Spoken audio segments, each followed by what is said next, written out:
नमस्ते। पिछली कक्षा में हमने अंतरिक्ष अवलोकन दूरबीन के बारे में अध्ययन किया था। हमने देखा था कि पृथ्वी पर स्थित दूरबीन या अंतरिक्ष में स्थित दूरबीन और उपग्रहों की सहायता से ग्रहों को, तारों को, खगोलीय पिंड, नक्षत्र और आकाशगंगा इन सब का अध्ययन करना अथवा अंतरिक्ष के विस्तार को जानना, उसकी संरचना को जानने का प्रयास करना ही अंतरिक्ष का अवलोकन कहलाता है।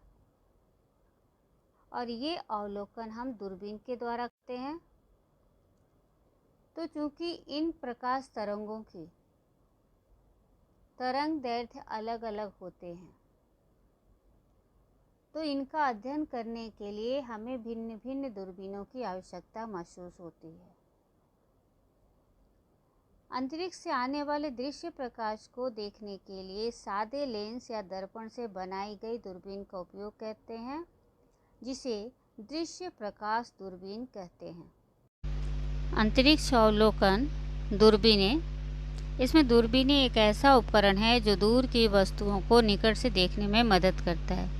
इसमें कई लेंस या घुमावदार दर्पण और लेंस का उपयोग होता है, जिसके द्वारा प्रकाश की किरणों को एकत्रित किया जाता है और केंद्रित किया जाता है। परिणाम स्वरूप छवि को बढ़ाया जाता है।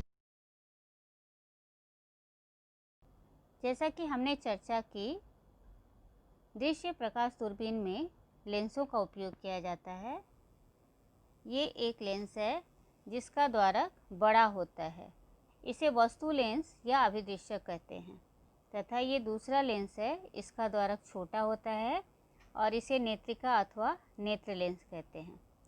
अभिदृश्यक को वस्तु की तरफ रखते हैं और नेत्रिका हमारी तरफ होती है। अब ये दूरदर्शी कैसे काम करता है? ये खगोलीय पिंड से, ये जो हैं ये किरणें हैं, खगोलीय पिंड से आने वाली किरणें हैं। तो खगोलीय पिंड से आने वाले अधिकतम प्रकाश को एकत्रित करके ये यहाँ पर एकत्रित करता है और एकत्रित करने के लिए अभिदृश्यक का आकार बड़ा होता है। अब इस एकत्रित प्रकाश से खगोलीय पिंड का विशाल प्रतिबिंब बनाने के लिए नेत्रिका अर्थात नेत्र लेंस का आकार छोटा होता है। प्रकाश की किरणें वायुमंडल से, जब ये वायुमंडल से लेंस में अथवा लेंस से वायुमंडल में जाते समय क्या करती हैं? अपने मार्ग को परिवर्तित कर लेती हैं।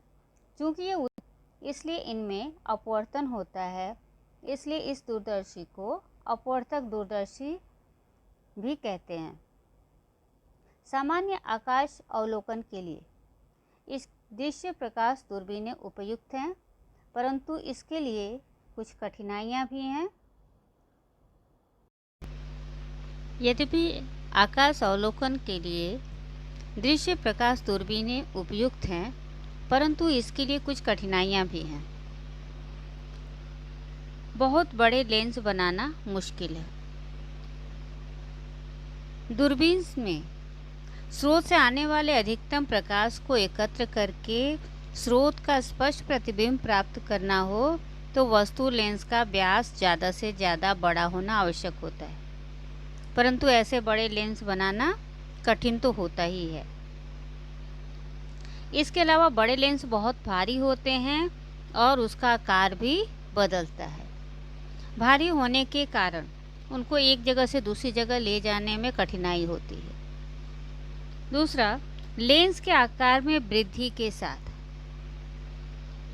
दूरबीन की लंबाई भी बढ़ जाती है, जिसके कारण दूरबीन का प्रबंधन मुश्किल हो जाता है। तीसरा पॉइंट, लेंस द्वारा बनाई गई छवि जो प्रतिबिंब बनते हैं, उनके रंगों में त्रुटियां होती हैं, जिसे वर्णिक विपथन कहा जाता है। तो ये सारी समस्याएं दृश्य प्रकाश दूरबीन के साथ आती हैं।